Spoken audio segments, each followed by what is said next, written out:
kita berbicara mengenai 66 tahun sudah merdeka, tapi kok Indonesia kayaknya masih saja ada isu-isu lah mengenai batas negara. Ada yang sampai waktu itu masyarakat bilang, saya mau ke daerah ini. Padahal di sana nggak ada pulaunya, cuma ada air aja. Tapi mau menduduki di sana. Karena ini solidaritas dari masyarakat yang mengatakan, saya ingin menjaga batas negara yang memang sesuai. Nah, kenapa sih Pak kok kayak ngomongin batas negara tuh tidak pernah baku gitu loh? Ya, jadi begini Mbak Anya. Sebenarnya wilayah kita, bicara wilayah dulu ya. Wilayah Indonesia itu mana sih sebenarnya? Wilayah NKRI itu mana? Menurut hukum internasional yang namanya Iuti Possidetis Juris, wilayah NKRI itu ya wilayah yang dulu jajahan Belanda, bekas jajahan Belanda. Itu. Yang dulu dijajah Belanda yaitu. Hanya saya tambahkan sini, sentilkan satu, kecuali satu Miangas. Miangas itu dulu ceritanya Filipina dijajah Spanyol, harusnya milik Spanyol, Spanyol dijajah Amerika, milik Amerika, sama Amerika tidak pernah diopeni apalagi, dilirik pun tidak. Kebetulan ada ekspedisi Belanda datang, lu ada pulau kosong, dibangunlah suar, dikibarkan bendera Belanda.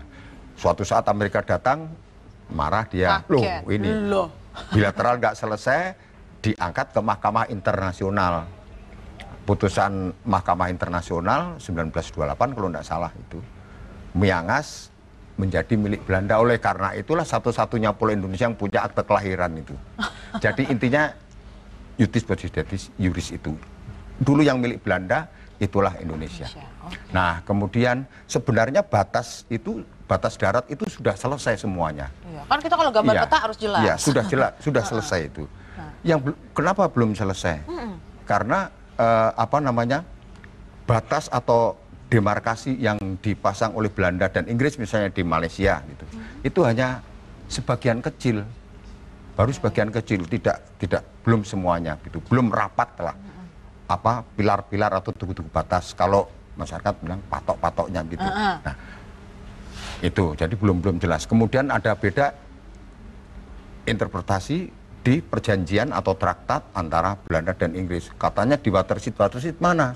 Nyatanya watershed sekarang sudah berubah. Jadi sudah ada perubahan-perubahan seperti itu yang sehingga ada kita survei ulang, survei bersama Indonesia dan Malaysia waktu tahun 75 sampai tahun 2000. Didapatkan ada yang bilang 10, ada yang 9 yang namanya outstanding boundary problem lah, ini yang harus kita selesaikan. Dengan Timur Timur demikian juga sudah selesai sebenarnya, tetapi ada yang melihat dari sisi isi perjanjian bilangnya itu ada di sebelah barat seperti Nur Besi itu, ini bilang ada di sebelah timur. Nah seperti itu ada masih 3 segmen unresolved.